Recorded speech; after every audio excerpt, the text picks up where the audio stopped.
Here's a secret that sounds impossible. There are private islands for sale right now that cost less than a house in a big city. The catch? Buying the island is the cheapest part of owning one.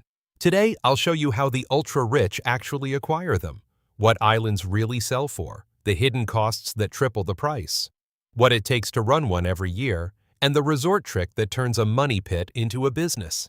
First, the sticker price. And it's weirder than you think. A small, undeveloped island in Nova Scotia or Central America can genuinely sell for $100,000 to $500,000, less than a city apartment. A nice Caribbean island with buildable land runs $1 to $10 million. And the famous ones, the Bahamas and Exumas with white sand and celebrity neighbors, go for $20 to $100 million plus.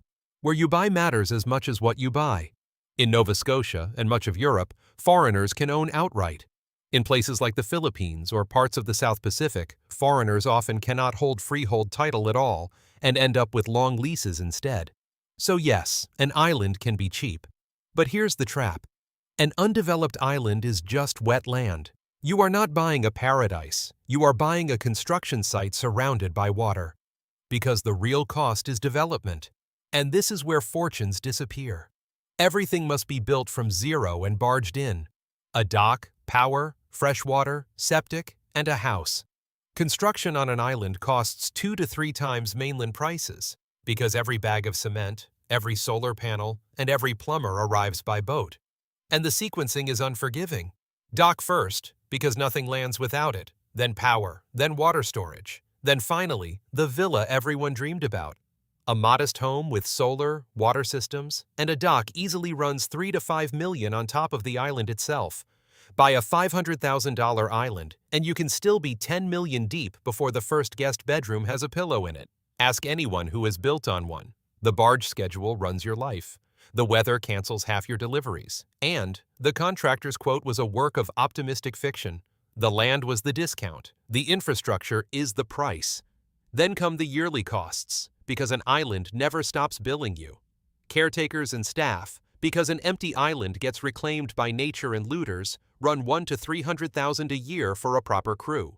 Boats and fuel, because the boat is your driveway, your delivery truck, and your ambulance. Insurance in hurricane zones is brutal when you can get it at all, and salt and storms mean repairs never actually end.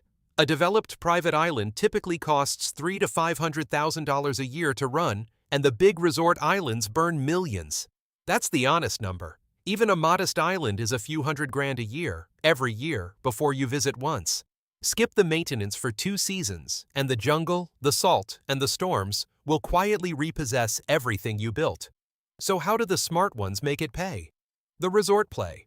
Rent the entire island out when you're not there. Private islands rent for $5,000 to $50,000 a night at the luxury end, and the operating model comes in 2 flavors. Hand it to a villa agency that takes its cut and fills the calendar, or staff it yourself and keep the margin.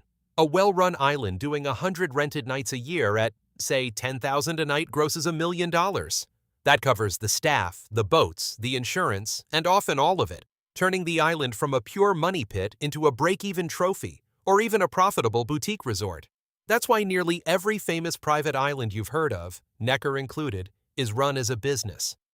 Richard Branson's island doesn't sit empty between his visits. It hosts paying guests at north of $100,000 a night for the full buyout, with a full-time staff of more than 100 keeping the fantasy running between bookings. The dream doesn't pay for itself.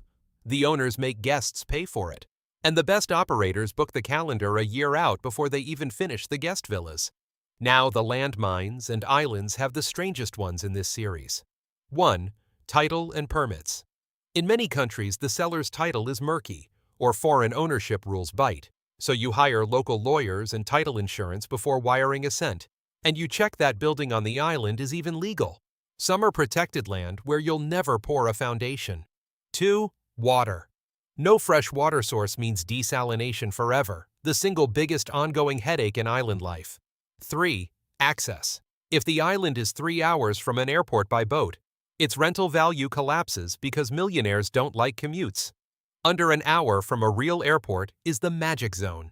And 4. Climate. Hurricane Alley islands get destroyed and rebuilt on a cycle, so elevation, construction standards, and insurance aren't details, they're the whole deal, And know this before you buy, islands are brutally illiquid.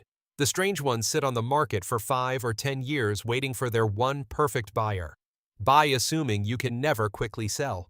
So here's the acquirer's playbook for the ultimate trophy asset. Buy where access is easy and title is clean. Within an hour of an airport if you ever want rental income. Budget 3 times the island price for development, minimum, and build the dock before the dream. Staff it properly, insure it properly, and run it as a rental business from day one so the island covers its own bills. Do it right, and you own the rarest asset on Earth, one that also pays for itself. Do it wrong, and you own the world's most beautiful hole in the ocean, eating money in the middle of nowhere. So that's the private island. Cheap to dream about, brutal to build, and only sustainable when you run it like a business. That's the pattern in everything we cover. The toys lose money, the businesses make it, and the smartest buyers turn their toys into businesses. This is Acquisition Insider, showing you how the machine really works. Subscribe.